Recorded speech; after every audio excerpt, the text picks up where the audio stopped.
All right.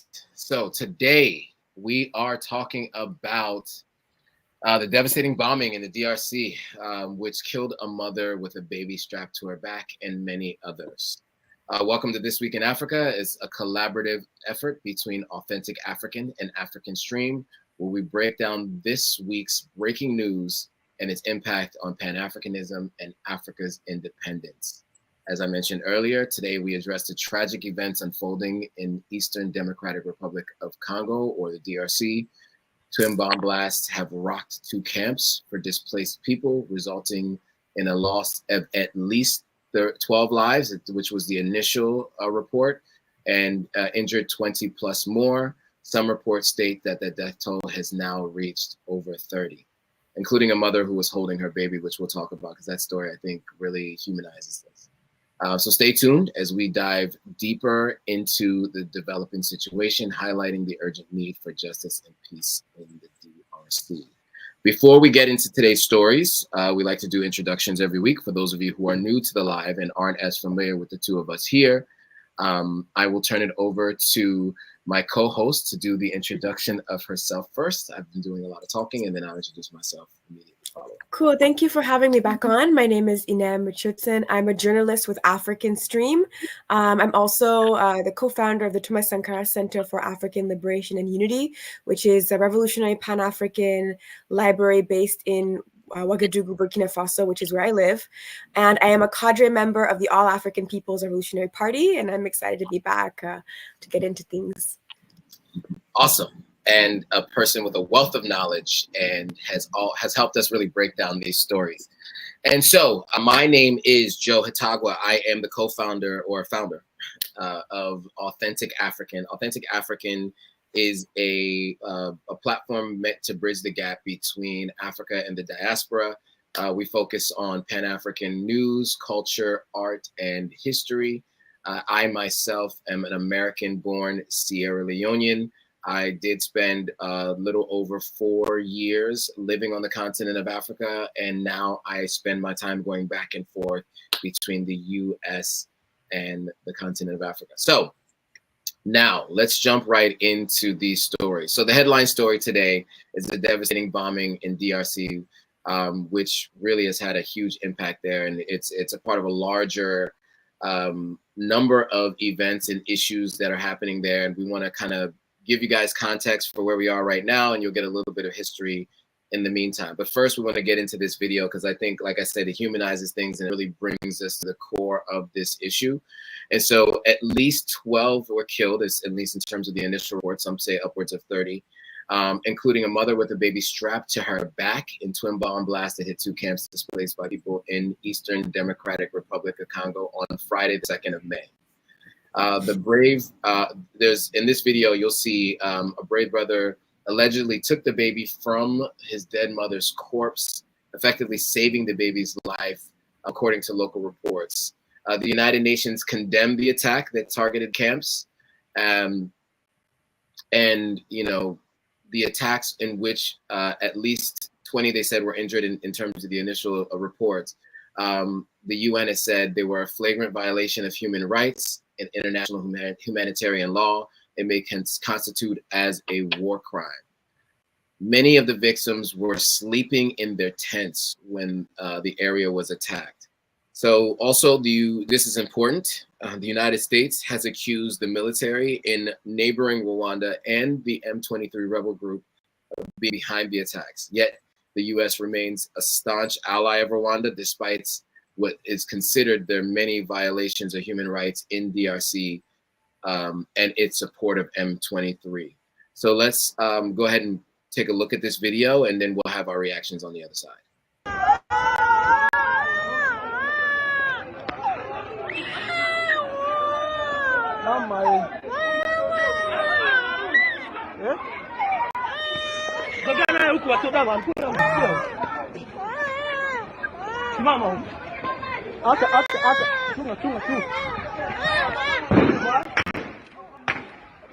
Mtoto mamake anakufa. Ndio mamake barabara. Toa mtoto wa hivi. Sasa hapa ifo tupate chef kwa site comme ça abakamate ule mtoto à disposition. Mama yake analala hapo. Mama yake anaanguka na mtoto mgongo. Kisha ona mtoto mtapasuka hapo. Eh?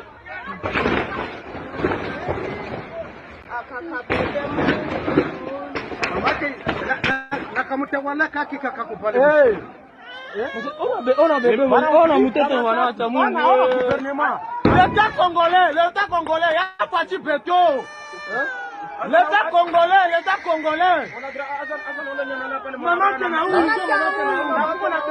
L'État congolais veut nous aider à comment? À comment ça ne va pas vraiment, ça ne va pas ici à comment? Veut nous aider. Hakuna kitu. Omwe kama kalitakuwa katumweze katumbi. Mbwa hapo kwa chimbeto. Watoto kale matumbutumbu. Wow. I do just want to mention that if you weren't able to see the writing on the screen, it said that the population is calling on the president of the DRC to secure that region, which has been promised many times. And this attack actually happened while he was touring Europe. So that's what it said on the screen. I just wanted to make sure I gave all of you that information. So with that, I'd love to get your thoughts and your comments on what we just saw and what happened on the 3rd of May. Yeah, I mean, it's hard to even like react to a video like this. I mean, we're literally watching just like human tragedy and suffering on our screens. And so, you know, I think, you know, we hear about the numbers and the statistics, but I think it's like this needs to be a very clear reminder that this is, you know, this is like these are real people. And this child's life has been changed forever. In a blink of an eye. So the death toll that's now being confirmed by the Congolese state is 35 officially. And of course, you know, they are saying that they believe that it's M23. The people are alleging that this is another M23 attack, which we've talked about quite a bit on this throughout this series that we've been doing together about, you know, the violence, and it's violence. It's violence that is backed by Rwanda, but a part of this international imperialist system. So we talk about Congo as being one of the worst humanitarian crises in the world, but it's really a crisis of imperialism. It's the backbone of this global capitalist economy that we're all under. And, you know, so this violence is, you know, part of this whole international system that is allowing for Congo's resources to, you know, get smuggled into places like Rwanda, which are Western allies, Uganda as well, as another example of a neighboring state that is also involved in this. You know, these resources then are getting, you know, smuggled internationally, but it's part of this same, you know, global sort of system of, you know, imperialism and capitalism. So we see what that looks like in terms of like an impact on like regular human beings, you know, living in these refugee camps who are, you know, they were calling in the French, they were calling for the state to intervene and to help secure these camps. I won't say too much now because there's other videos we're about to watch that are also giving more context. And so I'll elaborate more, you know, when we see the other videos as well. Absolutely. And this takes it from being just a number to, like I said, humanizing it, right? I mean, I think far off, you hear 12 people lost their lives, right? Or you hear up to 30 people lost their lives, and you just kind of move on with your day. That's just kind of how the general population responds. I think the more you can humanize these stories, the more we can draw attention to it, and hope that we can get the same kind of fervor and you know, support publicly as we're seeing in other parts of the world in what's happening, you know, in the Congo. And more than most people know it, what's actually happening in the Congo has more impact on our everyday lives, just in terms of the things that we enjoy. We have the opportunity to be able to use. It's being produced by those that are, you know, a part of what this situation is. And so I think it's really important for people to understand how it ties into their everyday lives. The devices that we talk on, the devices that we use, the materials used for that are found most times in the DRC. And so I just thought it was important to of course, for us to humanize the story a bit before we got into more of the details. So with that, as I mentioned earlier, the U.S. is accusing Rwanda of the deadly DRC refugee camp strikes. The U.S. has pointed the finger at Rwanda after these two strikes happened. As I mentioned, these strikes happened on the 3rd of May, and Washington alleges that Rwanda's military, in collaboration with M23 rebel group, committed these atrocities. Although Kigali strongly denies this and blames other groups fighting alongside the DRC's military. So the US and wider West condemns Rwanda for what they're saying is backing the M23 group, but has taken no significant actions, while the US corporations allegedly continue to profit from the illegal mining of Congolese resources, which are laundered through Rwanda. And by the way, this is not speculation. This is not conjecture. This is directly from the president of Rwanda's mouth, right? He himself said that he knows that illegally or legally, these things are coming through Rwanda, right? So we just, Paul Kagame did himself say it, and we covered that previously. So I do want to just mention that. Countries such as the UK continue to provide substantial aid and investment to Rwanda, and there have been few sanctions on Rwanda officials, raising questions about the West's commitment to addressing the decades-long conflict in the Congo. So let's go ahead and watch this video, and then we can have some reactions on the other side.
All right, so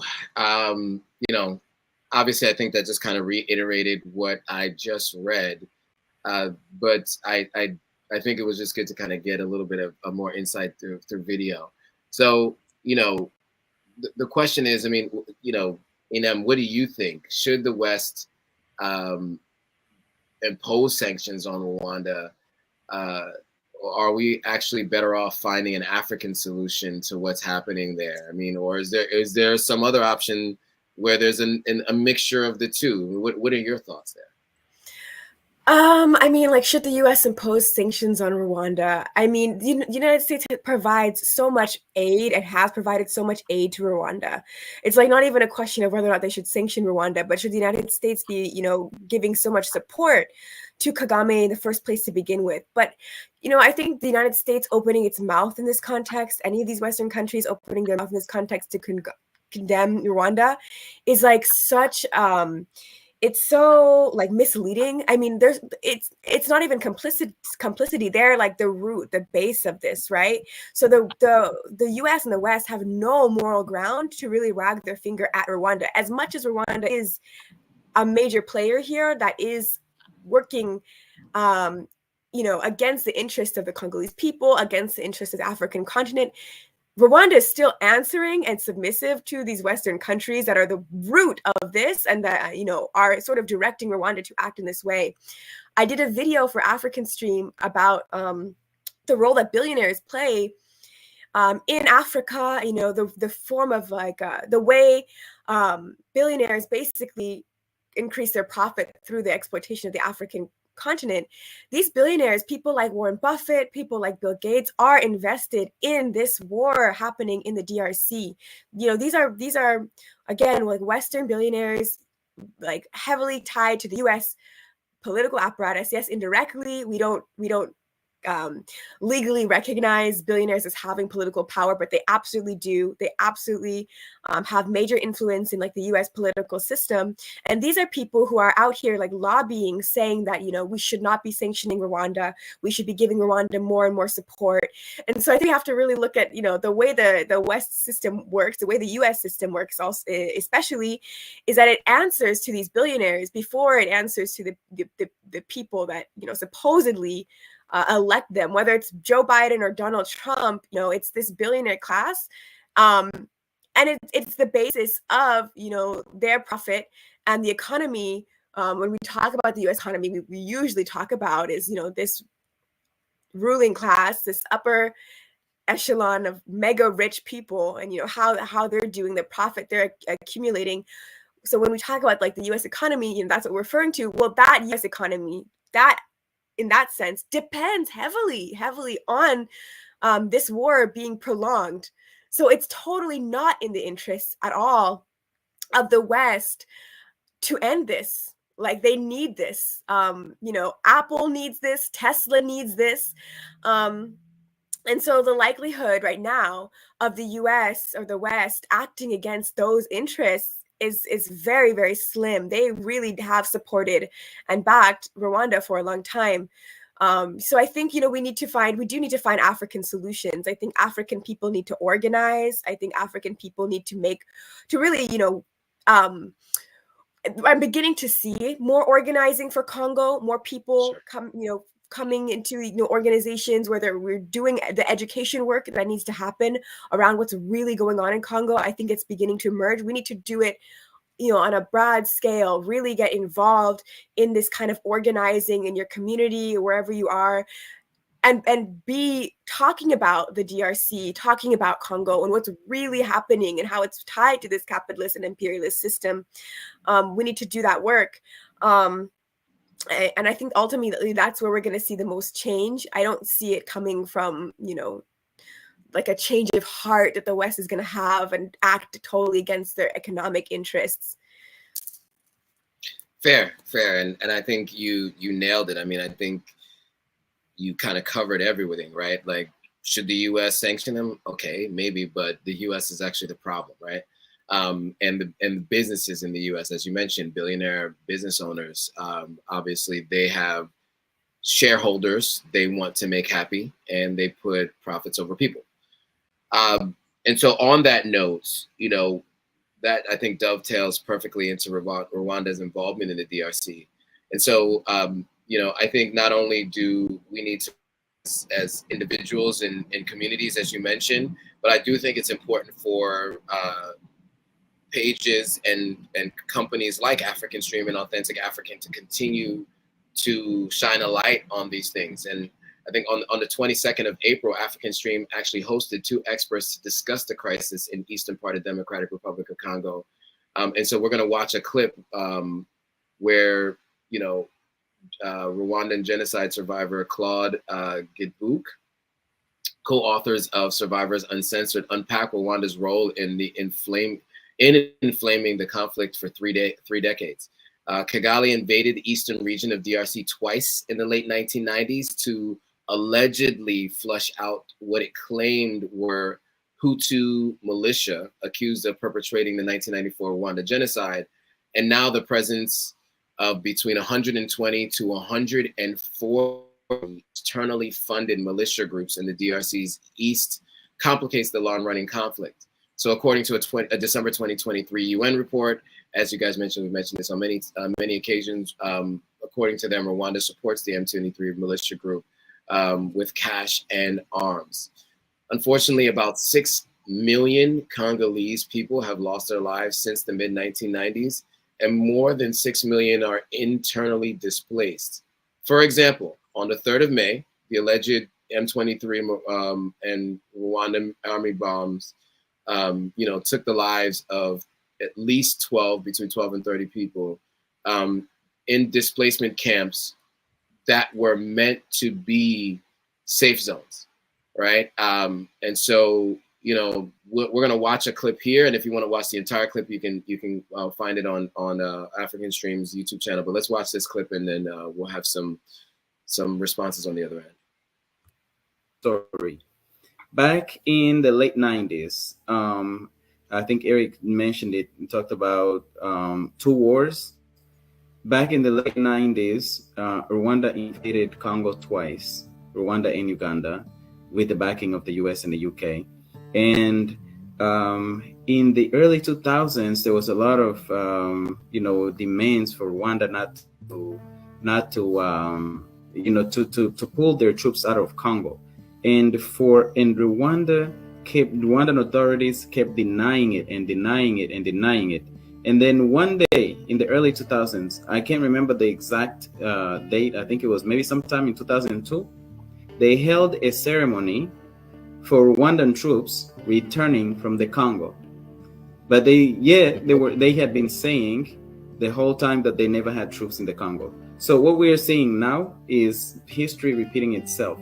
Rwanda, you know, most criminals will not, you know, the Rwandan authorities, and just in general, most criminals would not say, oh yeah, look, I'm here, I committed that crime, especially when they know there's a lot of criticism around that crime. They'll just pretend. One of the biggest jobs for the criminal to do is to conceal the crime.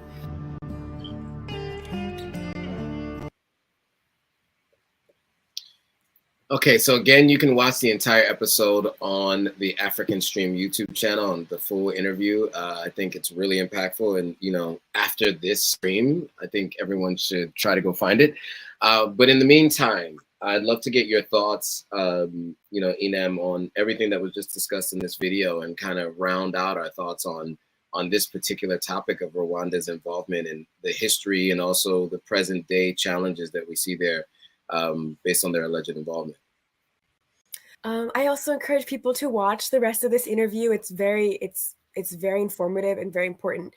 So this speaker, Claude Garebuke, is actually Rwandan. So we've had a lot of people say, okay, well, like, you know, you're not Rwandan and you're speaking about this, or like Rwandans feel X, Y, and Z. And this really shows, you know, first of all, not all Rwandans have the same position. You know, this is somebody who is not only Rwandan, a survivor of the Rwandan genocide, and he talks about how, you know, he's seen many family members killed during that Rwanda genocide. He himself was almost killed during the Rwanda genocide, and now he's speaking very clearly about the liberation of the DRC and is honest about Rwanda's role in the violence happening in Eastern Congo. And it's not just Rwanda. Uganda has also played a major role, but for the sake of this particular video, he talks about Rwanda's involvement. He talks about, you know, some of what's happened in the DRC since the first Congo War. We're talking about the mid to late 90s. You know, the figures that we have, the statistics that we have say that about 6 million people have been killed in Eastern Congo, in the Eastern DRC, since 96. I mean, 6 million people. And I think when we hear numbers like this, sometimes it's hard to really conceptualize what that means. Like, okay, it's a lot of people. So like 6 million people, that's the size of like many countries, roughly. So Central African Republic, which borders the DRC to the north, has just a little under 6 million people. El Salvador in Central America has just like a little bit over 6 million people. So that's the equivalent of like wiping out basically like one of those countries. It's a massive, massive, massive population loss. And, you know, we saw the clip at the beginning of this video of the child who's just lost his mother. And that's just like a, you know, a small example of like the level of tragedy and suffering that's coming out of this this level of violence. It's like, I just think sometimes when we hear numbers, it's really hard to like humanize that and to realize, okay, that's like 6 million lives, like 6 million loved ones, people who have families, you know, you know, mothers, fathers, brothers, sisters, children, you know, grandparents, etc., who are being killed. And again, we're calling a humanitarian crisis, but really this crisis of imperialism, that's the backbone of this like whole international system that, you know, and we could say it's a system that's allowing us right now to communicate with each other via laptops, but there really could be another way. It doesn't have to be like this. Congolese people, African people as a whole could be controlling these resources, and we could be figuring out how to do things, develop technologies in a humanistic type of way, not just a way that is profit driven, but it is part of this culture of having to constantly consume, constantly upgrade, to the newest technologies. Even the difference even between some of the tech that we're seeing produced is minimal. I mean, that one iPhone to the next iPhone, we're not even seeing. It's not even like a major change anymore, and people line up and they get the product and they have to have the upgrade, the newest version. When it's like, the old one works fine, but it's just this culture of like having to consume. There's inbuilt obsolescence now. These devices are designed to break down after a few years. I mean, this whole system of profit, and it's like when you live on the other side of it, you don't even see what happens in the level of like the root of the production, what it actually looks like, and what people actually go through and how they actually suffer. And ultimately, those are their resources. Those are Africa's resources. And so Africa should be the one that's able to decide, first of all, whether or not we're going to continue to exploit these resources. And if so, how, and, what's the most, legitimate humanistic way to do it. So there's a lot that, there's a lot of ways that the system actually has to change, but it could, like I said, it can only be changed by African people who are really well organized, and we cannot rely on, Apple's not going to change their mind, Tesla's not going to change their mind, Microsoft's not going to change their mind, nor the politicians that answer to these corporations. Well said. And I think that is a great transition to kind of the next topic around trade deals, right, in the DRC, right, and who is to be trusted, who's not to be trusted, right? And this is from the words of the folks in the DRC. So I do want to pivot to this next story, and it's just asking the question is, what is the UAE, United Arab Emirates, right? There are, I think, 8 Emirates, and one of them is Abu Dhabi, right, which people are familiar with, and Dubai, if I'm not mistaken, is a city, right, within Abu Dhabi, if I'm not mistaken, or is it one of the Emirates? But anyway, that part of the world is what people remember most, right? Is Dubai. Dubai is part of the UAE. And so in late 2022, the United Arab Emirates signed a 25-year, $1.9 billion deal with the Congolese government to mine tin, tantalum, and tungsten, and gold. And so African Streams journalist, Ahmed, actually explains the contract's exclusive rights, preferential tax rate, and the lengthy duration, and how it goes against Kinshasa's aim of developing processing capacity within the country and maximizing its mineral wealth. In other words, it likely will not benefit the millions of internally displaced Congolese, but further contribute to the plunder of their riches.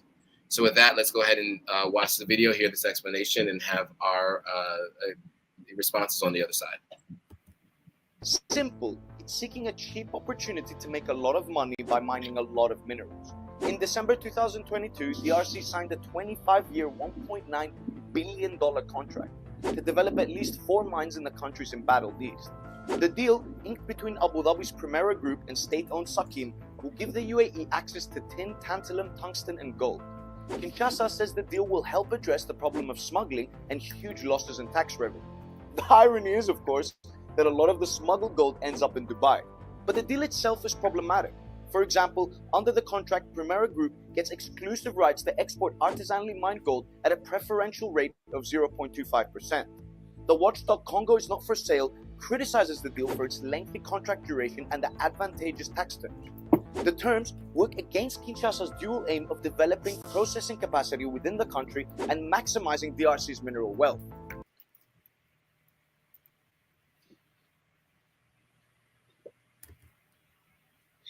Okay, so I'd love to get your thoughts on that, and I'm going to have to just go off screen for a second while you talk. So you'll take the full screen, and just, if you want to just give your thoughts on this deal and how it kind of directly conflicts with the goals of the current president of the DRC. Okay. Sure. Sorry.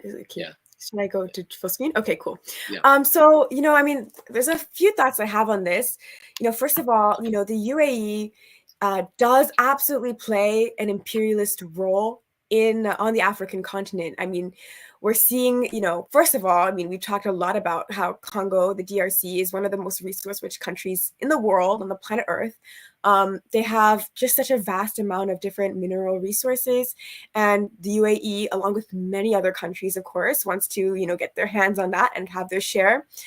But the UAE has a reputation of acting as an imperialist force in many parts of the African continent.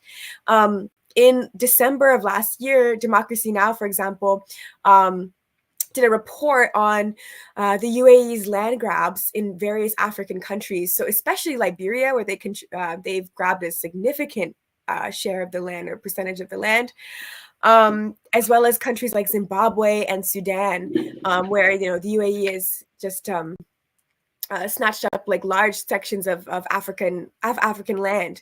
And speaking of Sudan, in the past, on one of our previous episodes, we talked about the UAE's role in funding I think my Joe is back, so okay, it's great. So in funding and supporting this war that's going on in Sudan. And why is that? It's because the UAE not only owns a lot of land in Sudan, but also a lot of gold mines in Sudan.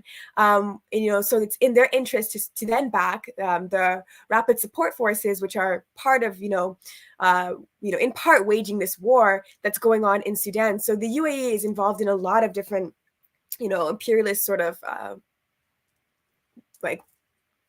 endeavors, projects. They play an imperialist role across the African continent. I see a lot of comments also about Palestine and why do we support Palestinians, and there's a lot even here in these comments, but I think it's something that comes up a lot. Why do Africans want to support Arabs then, if Arabs are playing this imperialist role and Arabs are playing this colonizer role? And I think it's super important to understand even within the Arab world, within the Middle East, there's big differences even among these states in terms of both their relationship to one another and their relationship to Africa. And I think the UAE is just a really great way, comparing Palestine and the UAE gives a lot of perspective. The UAE is a major US ally, and so the UAE acts in accordance to US foreign policy, both by being an imperialist in Africa, but also supporting Israel, being one of Israel's major allies in the Middle East, versus Palestine, which is on the other end of the spectrum, where it has shared enemies with African people, being attacked by the same imperialist powers as African people, and being betrayed by the UAE. So we can see even within these states in the Middle East, even within Arab states, there's these major differences in terms of how they actually act, what their foreign policy looks like, where their allegiances lie. But the UAE is not currently Africa's friend, is not really ever, since the UAE developed and became this really shiny touristy place. It's relied a lot on Africa's exploitation, other Asia, parts of Asia as well, but it has relied heavily on the exploitation of African people, both those who go there, but also with very wealthy Emirati, businesses also profiting from Africa's land and resources as well. Well put. And I think just like we don't want to look at Africa as a monolith, I don't think you want to look at Arabs as a monolith, right? I mean, I think it's really important to understand that when people just say, why are you supporting Arabs? You're talking about large swaths of people, billions of people, right? And so, or at least hundreds of millions of people. So to make a statement like that is also saying, why do you to pinpoint one thing that's happening in Africa and define it as all of Africa, right? So I think you did a great job of explaining that, but I think it's really important for people to understand that we're not, you know, as you said, there are different people with different agendas, and some are friends of the continent, and others aren't. And so with that, I think you really covered everything there. We want to switch gears to the president of the DRC and his statement about why he prefers China and Russia to the global West, and so, or the global North, or the West. So one thing that was said is that Europe should be Africa's best trading partner due to its geographic proximity, according to the DR Congo president. However, he says the arrogance of Western leaders is destroying any hope of any meaningful relations. During an interview with the French television station LCI, he says that the West likes to preach on human rights, which it obliterated during 400 years of colonization, and it's why many African nations now choose to do business with Beijing and Moscow. It sums up the continent's international relations, and we're seeing it play out in the Sahel region. Russia has signed security and economic deals with Niger, Burkina Faso, and Mali after the French were kicked out. So let's go ahead and jump into this video, hear from the president himself, and then we'll have our reactions on the other side. Chine ou la Russie, qui ne sont pas des régimes démocratiques, eux arrivent à progresser en Afrique. Mais parce qu'ils ne viennent pas avec cette approche-là. Ils ne viennent pas avec cette arrogance, cette façon de donner des leçons qui est frustrante, en fait. Vous voulez dire que les Chinois ou les Russes se comportent mieux que nous occidentaux actuellement, selon vous? Mais bien sûr. On ne comprend pas très bien les réalités africaines. Et c'est vraiment dommage, parce que moi j'ai toujours dit que l'Europe, par exemple, c'est le meilleur partenaire de l'Afrique, par son histoire et aussi par sa position géographique. Nous sommes deux continents qui sont très proches. Mais c'est étonnant de voir comment nous sommes très loin par rapport aux cultures. Mais comment, pardon, Monsieur le Président, comment on ne peut pas comprendre qu'on vienne nous donner des leçons, par exemple, sur les droits de l'homme. There you have it. So, I'd love to hear from you, Inem. Do you agree with the DR Congo's leader? And is there anything that he spoke about that you feel like requires more context, or is there anything else that we're missing from this particular statement here? I mean, I agree with what he said about like the West's arrogance, and also that I do believe that China and Russia are better trading partners for Africa than the European Union, than the United States, Canada, and these like other traditional trading partners. Or honestly, not even partners. I mean, they have a neo-colonial sort of relationship with Africa, so it's not even a partnership, because neo-colonialism is not a partnership. But I think, given that we just saw that the DRC is going into this trade agreement that's also very exploitative with the UAE, I kind of question whether or not President Tshisekedi is being entirely honest about how serious he is about wanting to shut the door on these neo-colonial partnerships. I think we just saw that there's a new one that's kind of being formed. But in terms of what he's criticizing the West for, I honestly feel like even the way the question was framed, with the French interviewer sliding in the word anti-democratic to criticize the states that are not allied with the West, that are in this other camp, is exactly kind of what the Congolese president's talking about, which is like this kind of finger wagging. And the West gets to decide what words like human rights mean, what words like democracy mean. They are like the ones that get to define those terms. Other terms like, there's a lot of them: free speech, freedom of expression. It only really applies to whatever they're doing. There's no other way to do it. And that's kind of the way that they operate, and they really exploit that kind of language and rhetoric, which is just so interesting because, is France democratic? Well, I mean, France is responsible for many political assassinations on the African continent. So how can you claim to be operating democratically and then point your fingers elsewhere? Like, France has assassinated people who, and these are things that have come to light. These are things that we now know throughout the 20th century. France assassinated multiple members, for example, of Cameroon's anti-colonial political party, the Union of Cameroonian Peoples, just to give examples of like very well-known, well-documented cases that are, have been totally revealed. There are people who are researching and looking into France's alleged role in Thomas Sankara's assassination, and there's a lot that points to it. I'll say, so we look at these kinds of things, and it's like, okay, well, you claiming to be democratic, is that fair? And do you get to define that? So I just think that even the way he phrased the question just proved President Tshisekedi's point.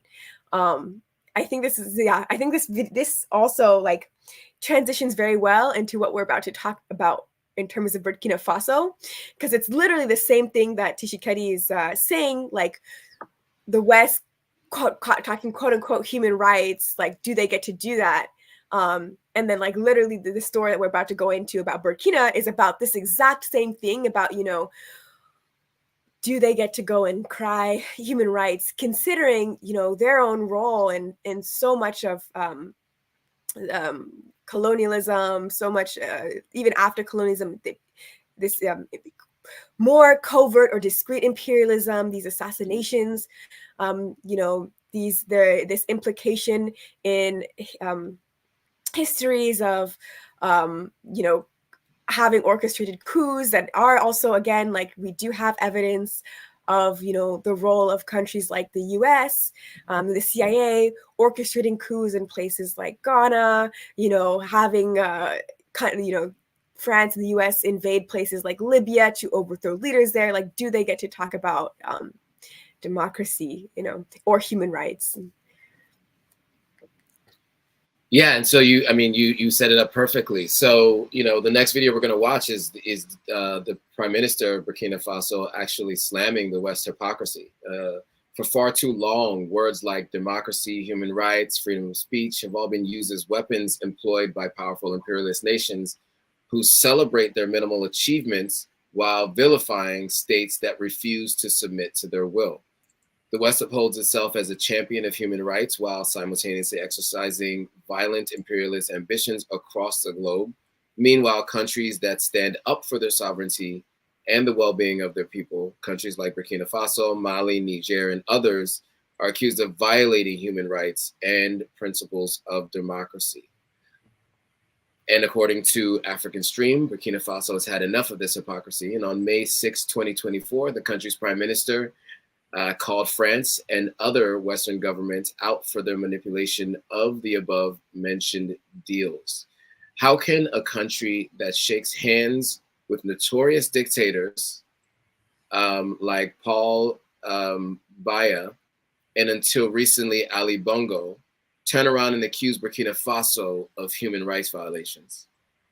How can a country notorious for police murders of African migrants, such as teenager Nahel Merzouk, believe itself to be democratic?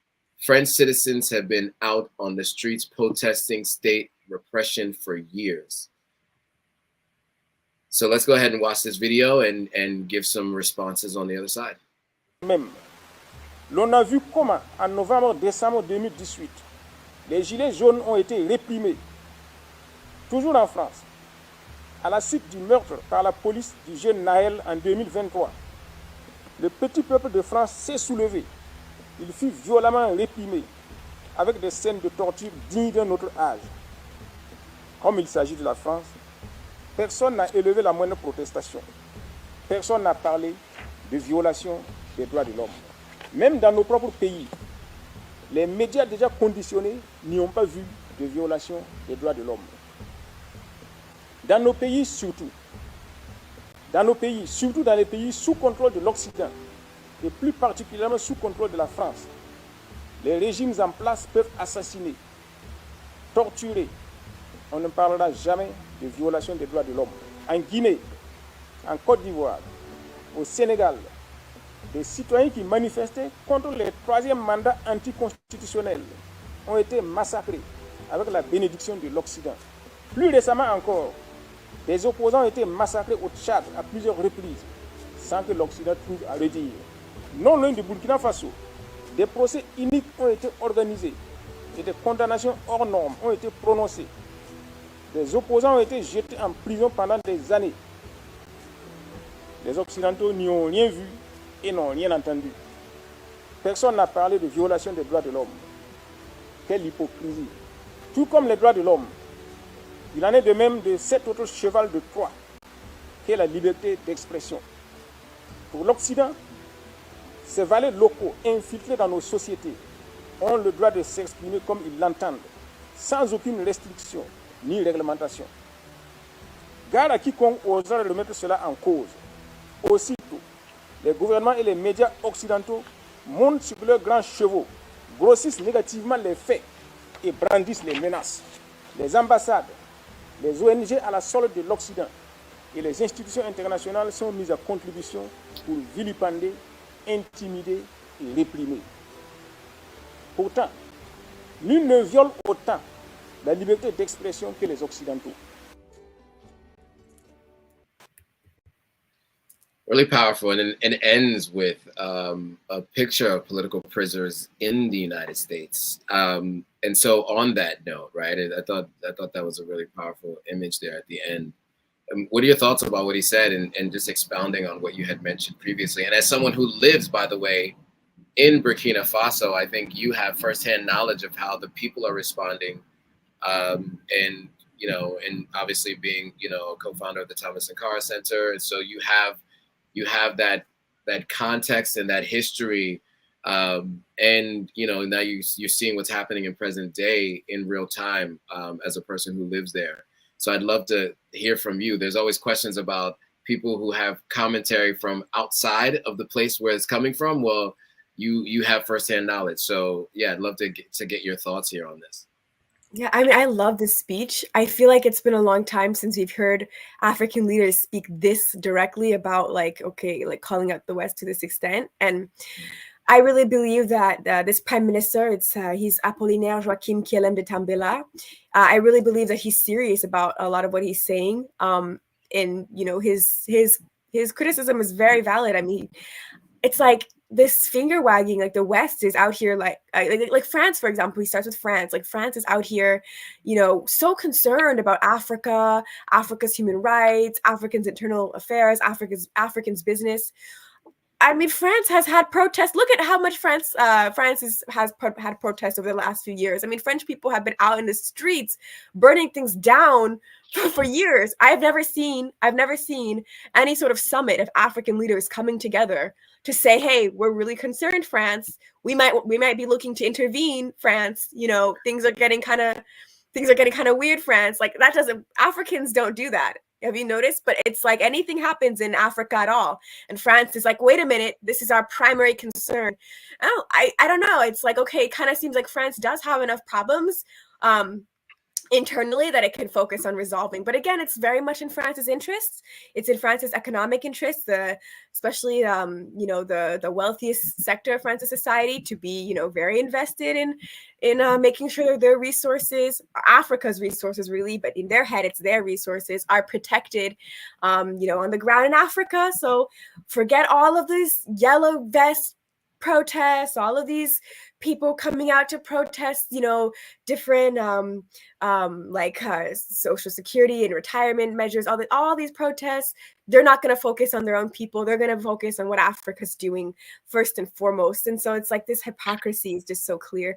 And again, like the US as well, I really like the political prisoners. Actually, I actually did this video, organized the B-roll. So, but yeah, I added that in, like the political prisoners, because I think sometimes we forget that there are so many political prisoners in the US, which is like, the US is this bastion of free speech and freedom of expression. But what actually happened to the Black Panther Party? What actually happened? What actually happened was a lot of former Black Panthers were thrown into prison for decades. I mean, these people who fought for Black liberation in the US, they were confined to these maximum security prisons. Oftentimes they were in sorry, I don't speak English all the time nowadays because I live in Burkina Faso, so I'm forgetting what it's called. Like isolation, though. You know, for a long time, I can think of people who either were just released and like, you know, they passed away within days of just being released because there are all these fights to get them out during like their last days. People like Mutulu Shakur, for example, who was released and then just passed. You know, I think another one, Russell Maroon Shoatz. He also, I think he passed right after they released him. But these are people who were involved in these different organizations that, you know, and they were repressed for their political beliefs. So I just feel like all this finger wagging, and also to say this prime minister, so who just spoke, Apollinaire Joachim Kielev de Tambela, was somebody who was very involved during the Thomas Sankara era in Burkina Faso. Like he organized this structure within Burkina Faso called the Committees for the Defense of the Revolution. So again, when we talk about democracy, the US and these Western countries really believe that there's only one way to have a democracy, and it's when you vote between like two, in the US at least, it's like two presidential candidates that are more similar than they're different, that have the same foreign policy. They both sides wage war around the world, like that, and you choose between those two. That's a democracy. And then they'll look at something like a coup and be like, that's not democratic, that's anti-democratic, because where was the vote? But then look at, for example, the leadership of Thomas Sankara. He came to power in Burkina Faso through a coup. But then what happens after the coup? What happens after the coup is they create these democratic units all across Burkina Faso called the Committees for the Defense of the Revolution. And within those democratic units, which are in every village and then in the major cities in every neighborhood, people then are voting about what kinds of campaigns they want to have, create, what kinds of things they want to create.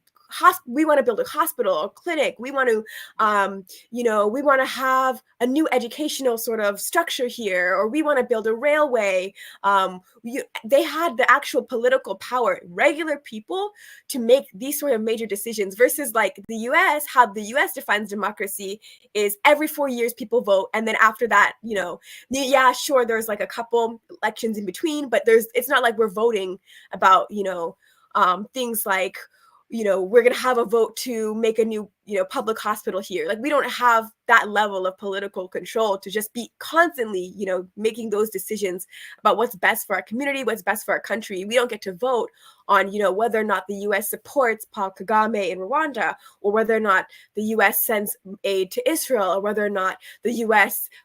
Condemns Burkina Faso. We don't have any power over those things. Versus an actual democratic system like Sankara's time, people actually voted. It started with like literally regular people being involved in like all of the major political decisions. And so it's, even though it was a coup, in practice, the actual way it was run was way more democratic. And so I'd argue that, even countries like Burkina Faso right now, where the West again is wagging fingers and saying, well, it's a coup, I'd argue it's still more democratic than the US because it's answering to units of like regular people who are the first ones to call for regular political, like overwhelming like political decisions to be made before the state takes them up. All great points. And we have one final video, I think, that kind of, illustrates this a little bit more and kind of puts an explanation point on this. And it's where Burkina Faso calls out the U.S. hypocrisy. So several hundred protesters gathered on the 3rd of May outside the U.S. Embassy in Burkina Faso's capital. And they were expressing anger and discontent with Washington for recently criticizing the African state's military leadership. So really just furthering, your point. A joint statement by the United States and Britain on 29th of April expressed, quote unquote, grave concern over Human Rights Watch report that military forces killed hundreds of civilians in February in the country's north. The government has denied that allegation, the government of Burkina Faso, that is. So waving Burkina Faso, Russia and North Korean flags, protesters accused the U.S. of the double standard, pointing to about 500,000 people killed in the U.S. war on Iraq and the U.S. financial and military support of Israel's current, what many people call genocide in Gaza, which has killed more than 34,000 Palestinians total. So Burkina Faso's military government, which seized power in a 2022 coup, has further defied the West by embracing Russia as a partner to secure its border zones where armed militants had originally controlled that territory. So with that, let's hop into this video and give a little bit of a response on the other side.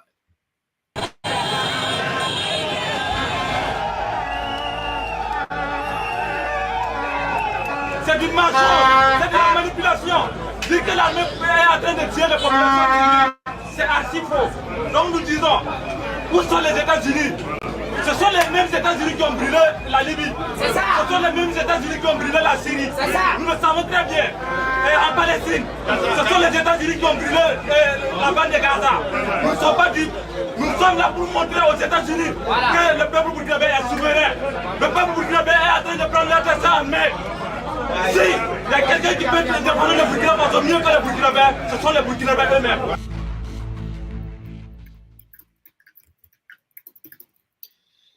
Wow, very powerful. I mean, you said a lot earlier. Is there anything you want to add? I mean, because this really just kind of, you know, like I said, underscored or put an exclamation point on what you had just previously said. But anything else you want to add based on just this video here?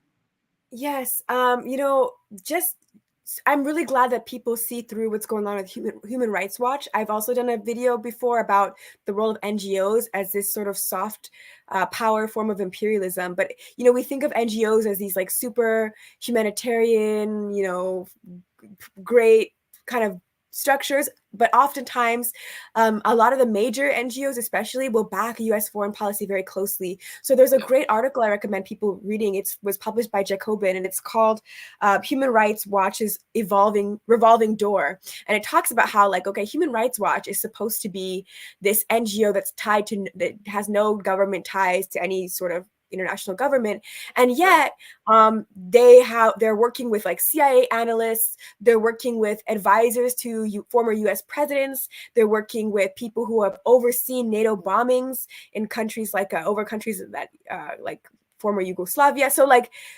it's really not this neutral structure. I really highly recommend people check out this article. Again, Human Rights Watch's Revolving Door by Jacobin magazine. And, you know, it talks about how very often Human Rights Watch is aligning closely with US foreign policy. So, for example, when Ethiopia was ruled over by the TPLF, which was a major US ally, it was very like, you know, quiet about any sort of human rights abuses in Ethiopia. Meanwhile, in Eritrea, a country that's not allied with the US and has refused to accept US military intervention, it's like, okay, Eritrea is like this super authoritarian state that's abusing human rights. Like that's the typical type of that's kind of how they tend to position themselves more often than not. So they'll condemn countries like Cuba, condemn countries like Venezuela, any country that doesn't really align with US foreign policy. And so I'm really glad that people in Burkina Faso are very, very clear right now that they're going out in front of the US embassy and saying, you know, we don't agree not only with the Human Rights Watch report, but also your condemnation and the UK's condemnation, accusing the Burkinabe military of massacring civilians and these human rights abuses when we live in Burkina Faso, and we're saying that that's not true. And we have great respect for our military. You know, civilians are signing up to fight in voluntary defense forces alongside the actual army, so they get to see firsthand what's actually going on. There's not a really big gap. Like in a lot of countries like the US, it's very different, where there's this big separation between like civilians and military people and folks. Like, no, it's like right now we have literally civilian forces that are, joining sort of this other military apparatus for the first time. Regular civilians then get to see firsthand what the military is doing. They know, and they're able to call this out and to really say like, okay, we don't agree, and we know that these types of NGOs are part of this imperialist body as well. So I think it's this clarity is really refreshing to see. Absolutely, and it shows that, you know, Western propaganda doesn't necessarily, change the minds of those who are on the ground, which is great, because that's important, right? Because the attempts are made in many and constantly. So with that, I think we've covered a lot today. I think, two countries that we've seen on kind of opposite ends of the spectrum in terms of leadership really kind of taking the reins and forcing the world to take notice, and also changing the outcome for its citizens. And so, you know, obviously what we're seeing in the Democratic Republic of Congo is really devastating, and we want to continue to draw attention to it, continue to educate people on it, and to continue to offer up solutions as well. And then, of course, what's happening in Burkina Faso is interesting, and I'm looking forward to seeing kind of how all of this plays out. So with that, thanks guys for watching. As always, we thank you for joining and for contributing to the discussion. If you are interested in more conversations like this, don't forget to subscribe to both African Stream on YouTube and Authentic African on YouTube. Follow us across all platforms. Those names are the same across all platforms. And join us every Monday at 11 a.m. Eastern Standard Time as we go through the stories of the week. So with that, guys, thanks for watching, and we'll see you guys all next week.